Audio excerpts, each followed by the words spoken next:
Hello everyone, Shri IAS academy में आपका स्वागत है। जैसा कि आप जानते हैं कि श्री आईएएस एकेडमी ने आधुनिक भारत के इतिहास की डेली क्विज सीरीज की शुरुआत की है। अपनी इस डेली क्विज सीरीज के अंतर्गत ऑलरेडी हमारे 5 पार्ट आ चुके हैं, या कहें कि हमारा टॉपिक 1 पूरी तरह से कंप्लीट हो चुका है। आज से हम अपने टॉपिक 2 के क्विज की शुरुआत करेंगे और इसमें हमारे टोटल 4 पार्ट आएंगे, जिसका ये हमारा पहला पार्ट है। यदि आप इस क्लास को यूट्यूब पर देख रहे होंगे तो आपको ये पार्ट 6 के रूप में दिखेगा, और यदि आप इसको ऐप पर देख रहे होंगे तो टॉपिक नंबर 2 के पार्ट 1 में दिखेगा। ठीक है, तो बिना देरी के हम अपनी क्लास की शुरुआत करते हैं, ताकि आप में से किसी भी बच्चे का किसी भी प्रकार का समय व्यर्थ ना हो। आज का जो हमारा पहला प्रश्न है काफ़ी अच्छा प्रश्न है, और ये प्रश्न वास्तव में मेंस का है, इसको प्री में कन्वर्ट किया गया है। ठीक है, तो प्रश्न को देखते हैं। प्रश्न है नंबर 1 का, निम्नलिखित कथनों पर विचार कीजिए। पहली लाइन है कि बक्सर की लड़ाई ने अंग्रेजों को भारत में अपना राज्य स्थापित करने की कुंजी प्रदान की। ये शब्द दिखने में जितना आसान है उतना ही कठिन है, क्योंकि जब आप मेंस की आंसर राइटिंग करेंगे और वहाँ पर जब ये क्वेश्चन के रूप में आएगा और इसको इवेलुएट करना होगा, विश्लेषण करना होगा, तब आपको बड़ी कठिनाई होगी, क्योंकि पूरा का पूरा प्रश्न इसी कुंजी पे बेस्ड होगा। ठीक है, तो इसको भी हम एक्सप्लेन करेंगे। दूसरी लाइन है कि 1765 में हुई इलाहाबाद की संधि ने ब्रिटिश को बंगाल में अपना राज्य स्थापित करने में मदद की। ठीक है, अब आपसे पूछा कि उपयुक्त कथनों में से कौन सा सही है और कौन सा गलत है। आप में से अधिकांश बच्चों ने जब हमसे मॉडर्न इंडिया की क्लास कवर की है, और मॉडर्न इंडिया की क्लास के साथ साथ आपको हमने वहाँ पे ओल्ड एनसीईआरटी पढ़ने को बोला था कि आप ओल्ड एनसीईआरटी को पढ़िए, जो विपिन चंद्रा की है, और उसकी हमने पीडीएफ भी आपको प्रोवाइड की थी, और आपने उसको पढ़ा। पढ़ने के बाद आपको ये पता चल गया था कि बक्सर की लड़ाई क्यों हुई, क्या कारण थे, इलाहाबाद की संधि क्या थी, 2 संधियाँ हुई थी, क्यों हुई थी, सारी चीज़ें आप वहाँ पे जानते थे। ठीक है, तो आपने वहाँ पे स्टोरी पढ़ रखी है कि प्लासी की लड़ाई से तो थोड़ी चीज़ें मिली थी, लेकिन बक्सर की लड़ाई ने बंगाल की सीमा को कहाँ तक पहुँचा दिया, दिल्ली तक।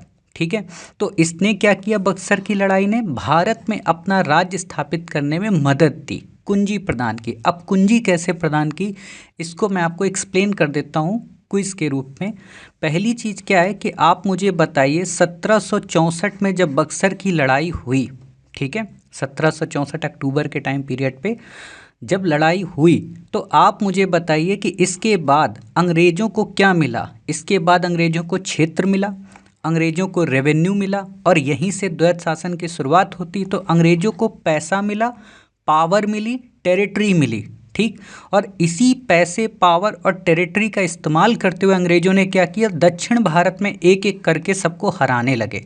जैसे मराठों को हराया, जैसे मैसूर को हराया, और मैसूर के साथ साथ हैदराबाद को हराया। तो यही वो कुंजी थी। और ये सब होने के बाद फिर वो चलते हैं कहाँ, उत्तर की ओर, सिंध की ओर, पंजाब की ओर, राजा रणजीत सिंह को हराते हैं।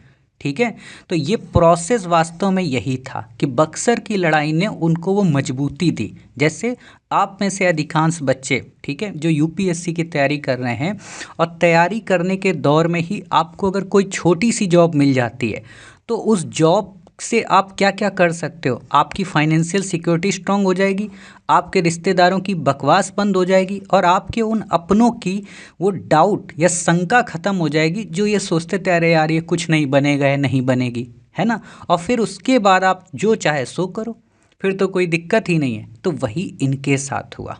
क्लियर हो गई बातें? हाँ सर, क्लियर हो गई।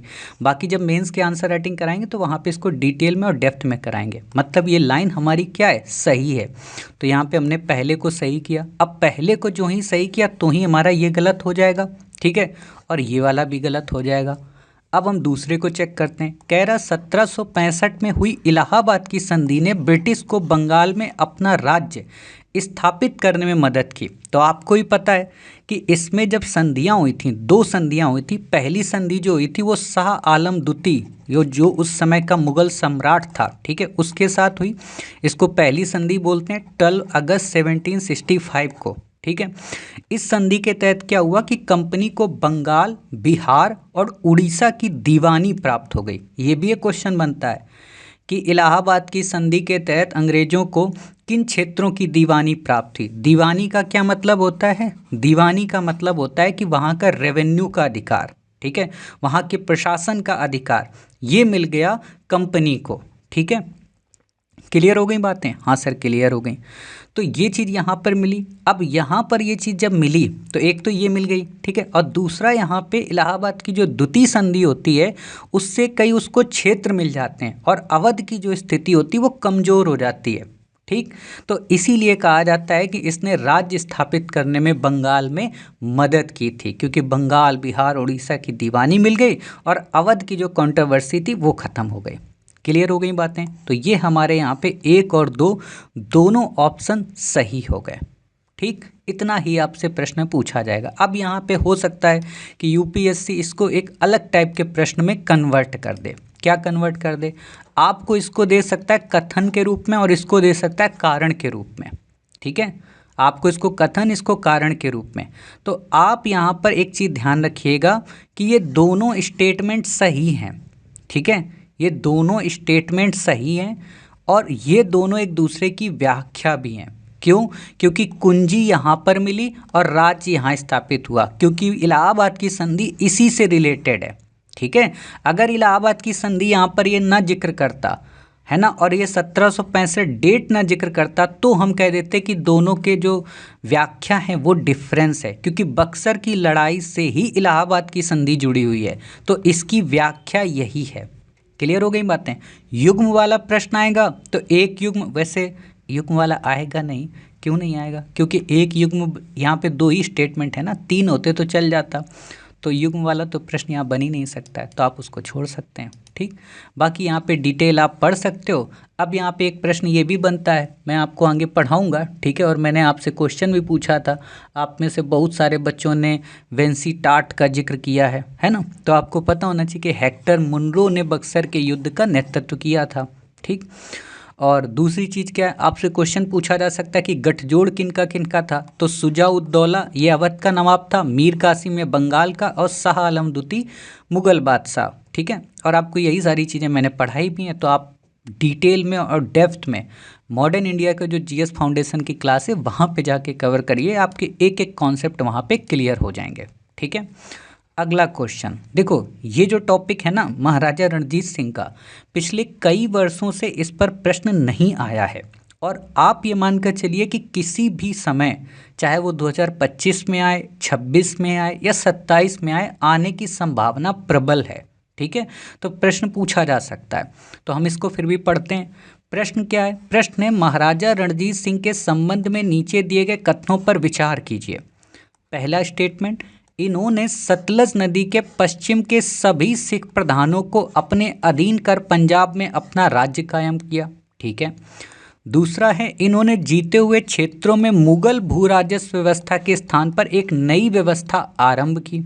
ठीक है, तीसरा स्टेटमेंट है, इनकी फौज में केवल सिख लोग ही शामिल थे। ठीक है, अब आप में से जिन बच्चों ने ट्रिक्स और टैक्टिक्स की क्लासेस हमारी की होंगी, ठीक है, उनके दिमाग में कुछ ना कुछ खुराफात आ रहा होगा। खुराफात क्या आ रहा होगा कि सर ये सभी सिख की बात कर रहे हैं, ये केवल सिख की बात कर रहे हैं, पक्का ये दोनों के दोनों स्टेटमेंट गलत हैं, मतलब पहला भी गलत है और तीसरा भी गलत है। ठीक है, पहला भी गलत है, तीसरा भी गलत है। तो आप में से अधिकांश बच्चे बताओ, जब पहला और तीसरा एक्सट्रीम में गलत हो जाएगा तो बचेगा क्या? समझ गए? तो कभी कभी ट्रिक्स प्रायोरिटी में नहीं आ पाती है नॉलेज के, तो इसीलिए अपने नॉलेज का इस्तेमाल पहले करना, जब नॉलेज आपका ख़त्म हो जाए तब आप ट्रिक्स का इस्तेमाल करना, आप अपने प्रश्न के उत्तर तक फिर पहुंच जाएंगे। ठीक है? हाँ सर ठीक है। तो अब देखते हैं इसको ढंग से, क्या कह रहा है? कह रहा है कि इन्होंने सतलज नदी के पश्चिम के सभी सिख प्रधानों को अपने अधीन कर पंजाब में अपना राज्य कायम किया। आपको पता होगा कि जो सिख साम्राज्य था, ठीक है, गुरु गोविंद सिंह के बाद में ये कई छोटी छोटी मिसलों में बट गया था। ठीक है, मिसलों का मतलब आप एक तरीके से कह सकते हो ग्रुप में, या एक तरीके से आप कह सकते हो कबीलों में। ठीक है, तो अलग अलग जब कबीलों में बट गया तो उन्हीं कबीलों में से एक कबीला था जिसका नाम था सुकर चकिया। ठीक है, इसी सुकर चकिया मिसल के जो प्रमुख थे वो थे राजा रणजीत सिंह। ठीक है, राजा रणजीत सिंह ने अपनी योग्यता, अपनी महत्वाकांक्षा और अपनी दूरदर्शिता को ध्यान में रखते हुए अपनी आसपास की जितनी छोटी छोटी कबीले थे या जितने छोटे छोटे ग्रुप थे उन सबको जीतकर अपने में मिला लिया, मतलब सभी सिख प्रधानों को अपने अधीन कर लिया और पंजाब में अपना राज्य कायम किया। क्योंकि देखो, जब कबीला होगा तो टेरिटरी छोटी होगी और जब सभी कबीलों को आप मिला लोगे तो आप एक बड़ा स्टेट बना सकते हो। तो वही इन्होंने पंजाब बनाया, ठीक है, सतलज नदी के पश्चिम के सभी। क्लियर हो गई बातें? पश्चिम का मतलब ऊपर का हिस्सा, ऊपरी वाला हिस्सा, वेस्ट वाला। क्लियर हो गई? तो पहला स्टेटमेंट हमारा क्या है? सही है। तो पहला हमने यहाँ सही कर दिया। अब पहला सही हो गया तो ये वाला भी कट जाएगा और ये वाला भी कट जाएगा। मतलब अब 2 या 3 में कोई एक पता चल जाए, हमारा आंसर आ जाएगा। लेकिन आपको ही पता है कि मैं केवल इन्हीं विकल्पों तक आपको सीमित नहीं रखूँगा, यहाँ पर हम युग्म वाले विकल्प की ओर भी पहुँचने का प्रयत्न करेंगे। ठीक, अब दूसरा स्टेटमेंट देखो, कह रहा इन्होंने जीते हुए क्षेत्रों में मुगल भू राजस्व व्यवस्था के स्थान पर एक नई व्यवस्था को आरंभ किया। क्या ये बात सत्य है? तो नहीं, इन्होंने जो व्यवस्था थी, जो मुगल भू राजस्व की व्यवस्था थी, उसको एज इट इज कायम रखा। उन्होंने इसमें कोई चेंज नहीं किया, मतलब उन्होंने नई राजस्व व्यवस्था की शुरुआत नहीं की। तो ये स्टेटमेंट आपका गलत हो जाता है। अब ये गलत हो गया तो हमारा आंसर आ गया, लेकिन फिर भी हम तीसरे को ही पढ़ेंगे, क्या पता इन दो को मिलाकर ही क्वेश्चन बना दे। तो हमें क्लियर तो हर एक स्टेटमेंट होना चाहिए ना। तो तीसरा स्टेटमेंट देखो, कह रहा इनकी फौज में केवल सिख लोग ही शामिल थे।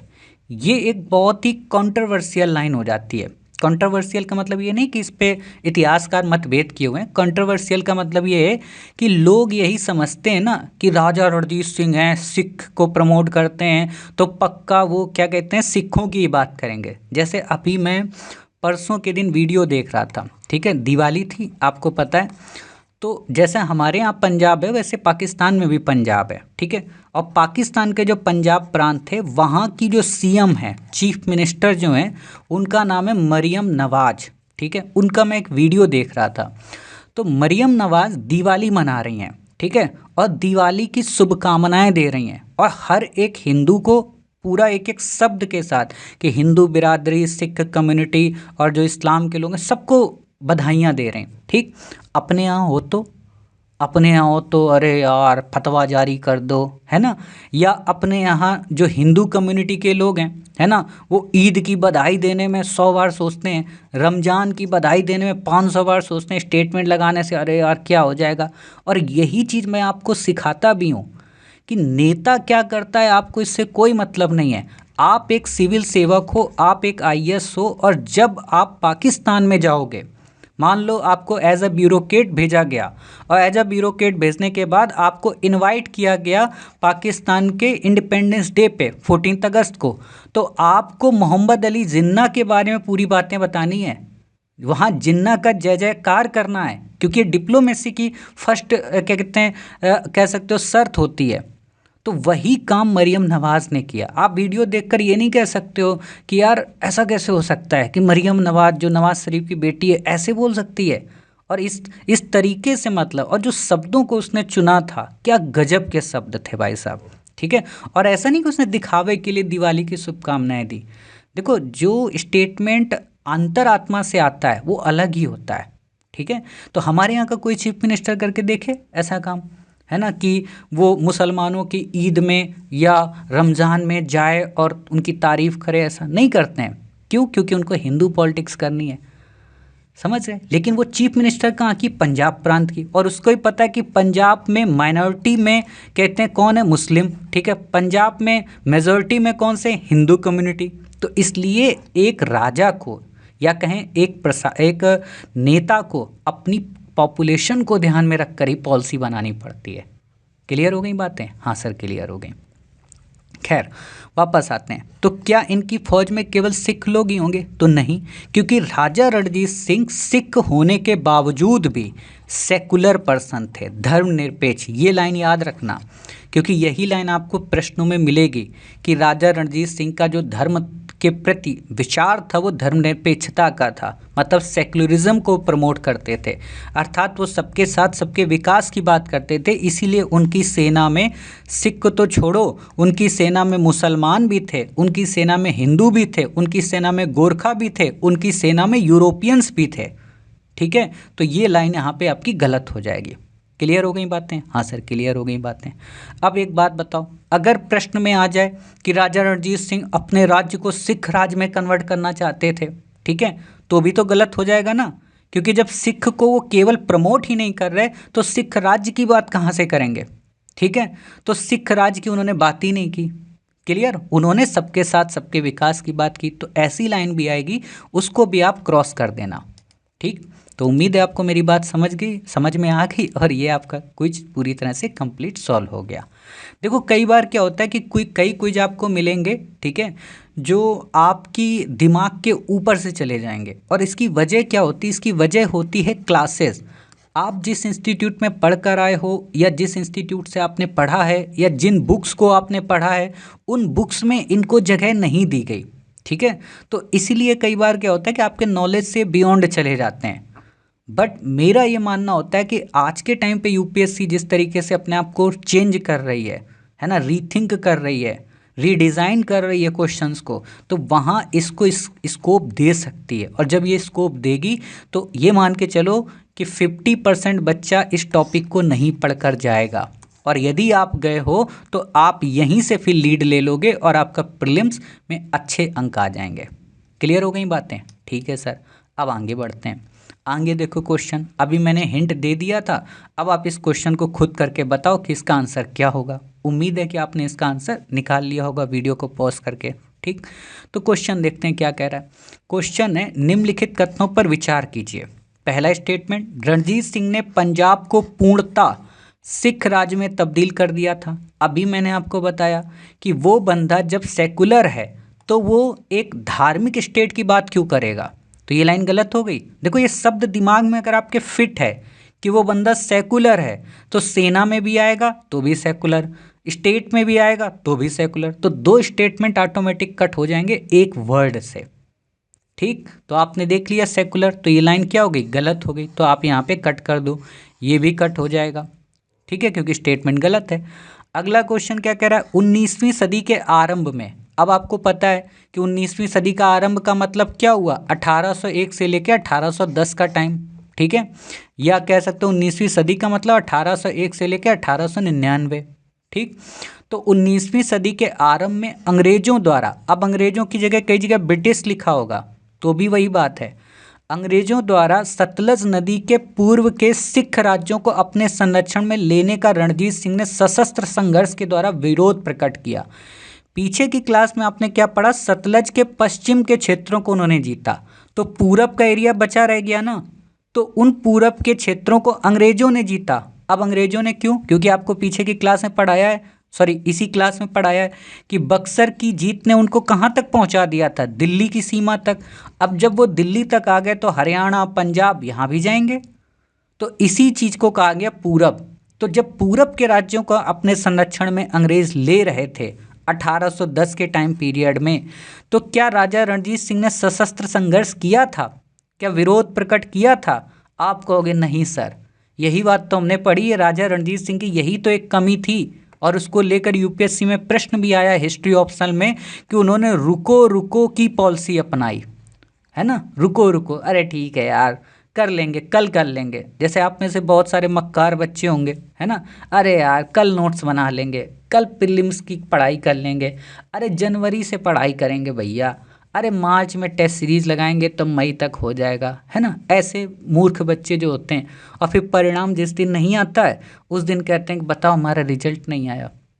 मैंने कहीं लाइन एक पढ़ी थी, बहुत अच्छी लाइन लिखी थी कि आपकी असली तैयारी ना अभी होती है, जब आप एग्ज़ाम वाले दिन जाते हो ना तो उस दिन तो सिर्फ परिणाम आना होता है।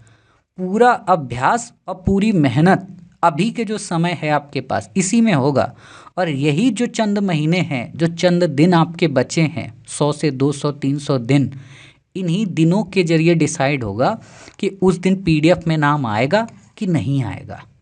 तो इसलिए उस दिन रोना रोने से बेहतर है अभी मेहनत का दामन थाम लो, क्लासेस करो, नोट्स बनाओ, मेहनत करो, और इसके अलावा और कुछ मत करो। जब आपको काम ही यही दिया गया है कि पढ़ना है और कोई कार्य ही नहीं है आपके पास, तो क्यों इधर उधर भटक रहे हो।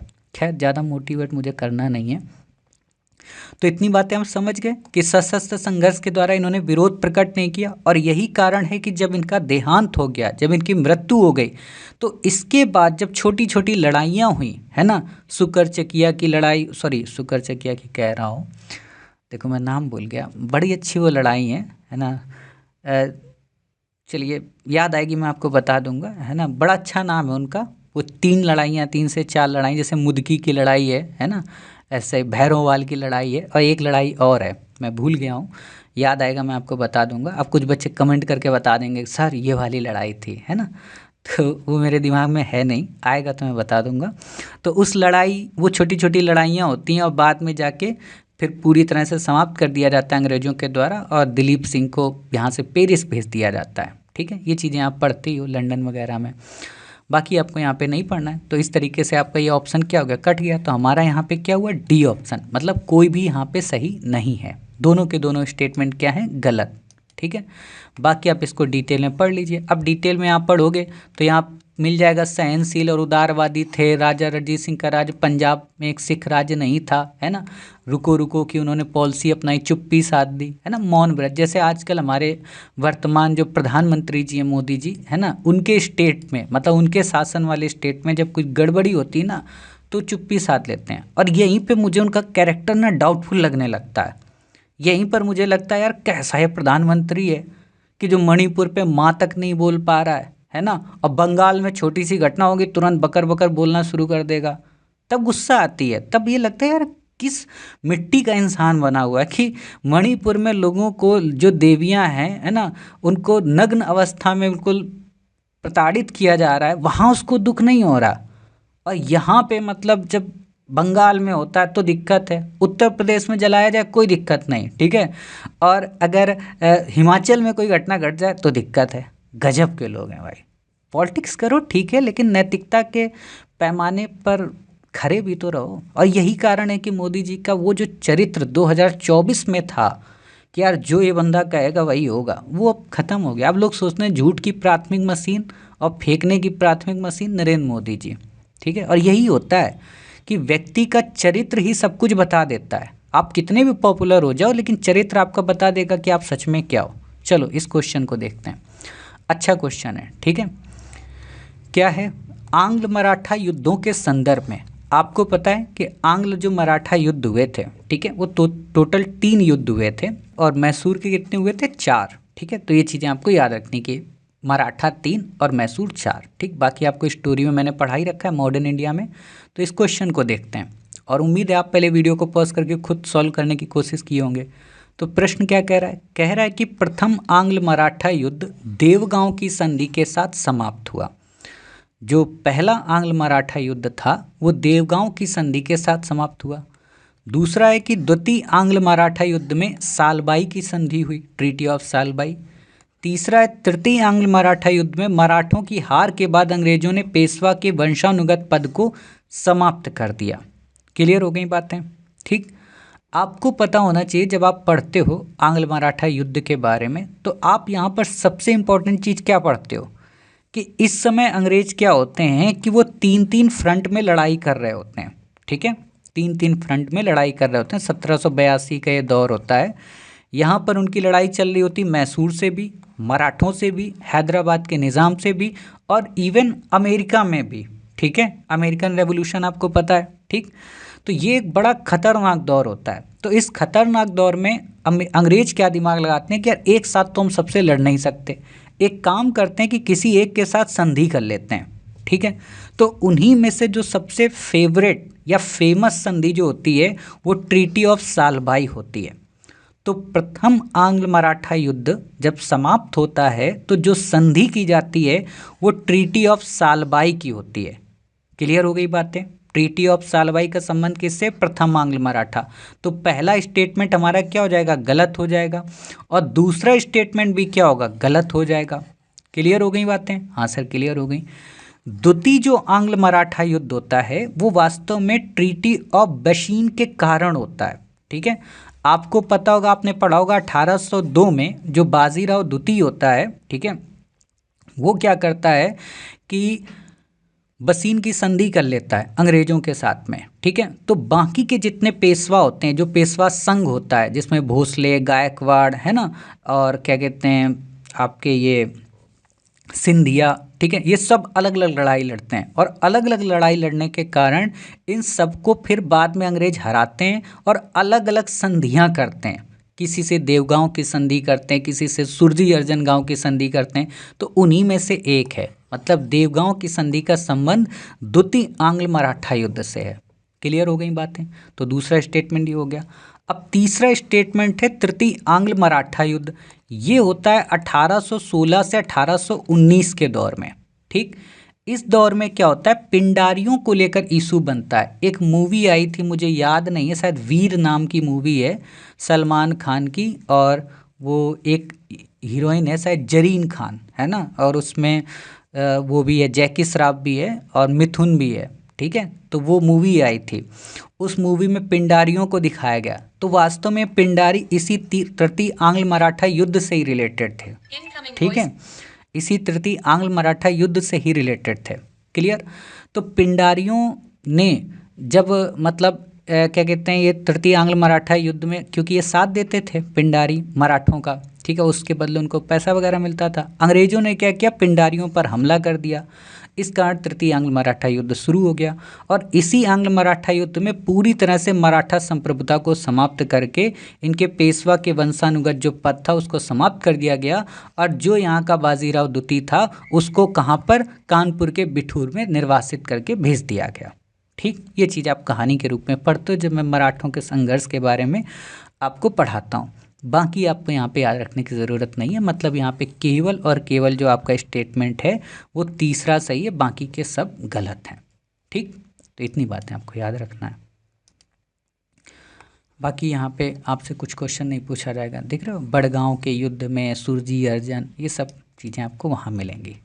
हाँ, एक क्वेश्चन यहाँ पे और बनेगा, वो मैं आपको वैसे आगे कवर कराऊंगा जब आपको गवर्नर जनरल्स के टॉपिक को कवर कराऊंगा ना, तो वहाँ पे मैं आपको कवर कराऊंगा कि प्रथम आंग्ल मराठा युद्ध में कौन गवर्नर जनरल था, ठीक है, द्वितीय आंग्ल मराठा युद्ध में कौन था, तृतीय आंग्ल में कौन था, है ना। जैसे आप हेस्टिंग्स को, वारेन हेस्टिंग्स को पढ़ोगे, लॉर्ड हेस्टिंग्स को पढ़ोगे, तो इन सारी चीज़ों को मैं पढ़ाऊँगा। तो अभी आपको परेशान नहीं होना। अभी आप चाहें तो कमेंट बॉक्स में हमें बता दें कि प्रथम आंग्ल मराठा युद्ध में कौन गवर्नर था, द्वितीय में कौन था और तृतीय में कौन था, ठीक है। तो ये आपका एक तरीके का होमवर्क हो गया। अगला और लास्ट क्वेश्चन हमारा प्लासी के युद्ध के कारण को लेकर। देखो ये आपको पता भी है ना, सामान्य तौर पे मैंने आपको क्या बता रखा है कि जब कारण पूछे सिंपल तो सामान्यतया सभी कारण होते हैं, ठीक है। और जब यहाँ दे दे कि इसमें से सर्वाधिक महत्वपूर्ण कारण कौन था, ठीक है, या तात्कालिक कारण कौन सा था, तो कोई पर्टिकुलर एक होगा, तब ये ऑप्शन भी अलग हो जाते हैं, ठीक है। तो ये बातें क्लियर हैं। अब यहाँ पे आपसे कारण पूछा है तो आप बता सकते हो कि क्या कंपनी के द्वारा कलकत्ते की किलेबंदी की गई थी, तो जी हाँ बिल्कुल की गई थी। इसी चीज़ को लेकर कंपनी का जो बंगाल का जो नवाब था सिराजुद्दौला, उसने डांटा भी था कि भैया तुम फ्रांसीसियों से डर रहे हो तो तुम हमसे बताओ ना। जैसे औरंगजेब के टाइम पे इन्होंने डचों के कारण किया था, वैसे फ्रांसीसियों के कारण इन्होंने यहाँ पे कलकत्ता की किलेबंदी करने लगे, तो इससे भी नाराज हुआ सिराजुद्दौला। दूसरा, कलकत्ता आने वाले भारतीय माल पर कंपनियों के द्वारा भारी महसूल मतलब टैक्स लगाया जाने लगा। जो भारतीय माल आता था, आपको ही पता है कि भारत का जो आइटम्स होता था वो किससे आता था, पानी वाले जहाज़ों से, और पानी वाले जहाज़ किसके पास थे, कंपनी के पास। तो कंपनी क्या करने लगी, उस पर ड्यूटी लगाने लगी काफ़ी ज़्यादा, तो इससे भी डिस्टर्ब हो गया राजा कि यार पहले तो ऐसा नहीं था जो अब तुम नए नियम बना रहे हो। तीसरा क्या था, सिराजुद्दौला के द्वारा कासिम बाजार की अंग्रेज फैक्ट्री पर कब्जा करना। अब जब ये विवाद चल ही रहे थे, सिराजुद्दौला इनको मैसेज भेज रहा था कि भैया मान जाओ, अंग्रेज नहीं माने तो सिराजुद्दौला अपनी छोटी सी सेना की टुकड़ी लेकर पहुंच जाता है और इन पर हमला कर देता है। तो कासिम बाजार की जो फैक्ट्री थी अंग्रेजों की, उस पर कब्जा कर लेता है। तो इससे अंग्रेज और नाराज़ हो जाते हैं कि भैया तुम हमारे यहाँ कब्जा कैसे कर लिए। कहने का सीधा सा देखो अर्थ यही था कि 1757 का वो दौर था जब क्लाइव ये जानता था कि अभी हमारे पास मौका है, हम बंगाल में अपनी प्रभुता स्थापित कर सकते हैं, और यदि हमने बंगाल में अपनी प्रभुता स्थापित कर ली तो बंगाल वो एक चाबी है जिसके जरिए न केवल हम दक्षिण भारत को बल्कि गंगा यमुना के दोआब के पूरे क्षेत्र को जीत लेंगे। ये उसकी दूरदर्शिता थी, और इसी दूरदर्शिता के कारण उसने एक जाल बुना। उस जाल में जो भी सिराजुद्दौला से असंतुष्ट व्यक्ति थे, चाहे इसका सेनापति हो या इसके आसपास के व्यापारी हों या इसके रिश्तेदार हों, ठीक है, अमीचंद वगैरह, घसीटी बेगम वगैरह, आप पढ़ते ही हो, मॉडर्न इंडिया में मैंने पढ़ाया है आपको, ठीक है। तो उनको सबको साथ में ले लेता और मौका देखता है। कहने का मतलब कई बार क्या होते हैं ना, लोग जानबूझ के परेशानी में अपने आप को डिस्टर्ब कर लेते हैं जानबूझ के, ठीक है। तो वही कुछ ऐसा अंग्रेजों ने किया कि जानबूझ के सिराजुद्दौला को डिस्टर्ब करने लगे। और सिराजुद्दौला का बस यही कहना था कि भाई हमसे पहले जो नवाब थे अलीवर्दी खां, उनके साथ आपने जो समझौता किया था, ठीक है, उसी समझौते के तहत आगे भी वर्क करो ना। अंग्रेज बोले ना भैया, सारी जिंदगी हम ऐसे ही काम करते रहेंगे तब तो फिर हो चुका। हम तो आए थे भारत को गुलाम बनाने, और तुम चाहते हो कि हम ही गुलामी करते रहें, ये अब ना होगा। अब तो हम भारत को जीत कर ही रहेंगे, ठीक है। तो ये कुछ ड्रामा ये करते हैं यहाँ पे। तो इस तरीके से आपको समझ में आ गया कि यहाँ पे तीनों के तीनों ऑप्शन आपके सही हैं। अब देखो, ऐसा प्रश्न आप तभी सही कर सकते हो जब आपने बेसिक एनसीईआरटी पढ़ी हो, जब आपने श्री आईएएस एकेडमी की फाउंडेशन क्लास कर रखी हो मॉडर्न इंडिया की। आप अगर इस उम्मीद से जाते हो कि नहीं यार, कलकत्ता की किलेबंदी का क्या मतलब है, भारतीय माल पर महसूल का क्या मतलब है, ये सिराजुद्दौला कहाँ से आ गया, स्टोरी पता है नहीं, बस क्विज लगाए जा रहे हो, तो कोई फ़ायदा नहीं है, फिर आपकी तैयारी बिल्कुल बेकार है, ठीक है। तो आप ऐसी चीज़ को कवर करने के लिए आप एनसीईआरटी को पढ़ो और आप फाउंडेशन क्लास को कवर करो, वो एनफ है। और उसके बाद ये क्विज की क्लास करो। फिर अगर आपको लगे कि अब आपको नहीं आता है तो आप बताइए, ठीक। तो उम्मीद है आज की क्लास आपको पसंद आई, आपको इसका एक्सप्लेनेशन यहाँ पे हमने डिटेल में दे दिया है, ठीक है। मिलते हैं अपनी नेक्स्ट क्लास में मिलें। इससे पहले वही छोटी सी एक जानकारी आपको दे दें कि आपके एंशिएंट एंड मेडिवल के क्विज शुरू हो चुके हैं, और आप में से अधिकांश बच्चों को पता भी होना चाहिए कि हम मंडे, ट्यूसडे और वेडनेसडे पॉलिटी और मॉडर्न इंडिया के कुछ कवर कराते हैं, और आपके थर्सडे, फ्राइडे एंड सैटरडे आपके एंशिएंट एंड मेडिवल के कुछ कराते हैं, ठीक है। ये यूट्यूब चैनल और ऐप पर दोनों में मिलते हैं। यूट्यूब पर आपकी सप्ताह में 6 क्लासेस आती हैं, और ऐप में आपकी लगभग 25 से 26 क्लास आती हैं, ठीक है। आप श्री आईएएस एकेडमी के ऐप को डाउनलोड कर सकते हैं प्ले स्टोर से, और यहाँ पे डेली क्विज के सेक्शन में जाके क्लासेस को अवेल कर सकते हैं। तो मिलते हैं फिर अपने नेक्स्ट पार्ट में टॉपिक 2 के। तब तक अपना ख्याल रखिए, स्वस्थ रहिए। जय हिंद, जय भारत, वंदे मातरम, भारत माता की जय।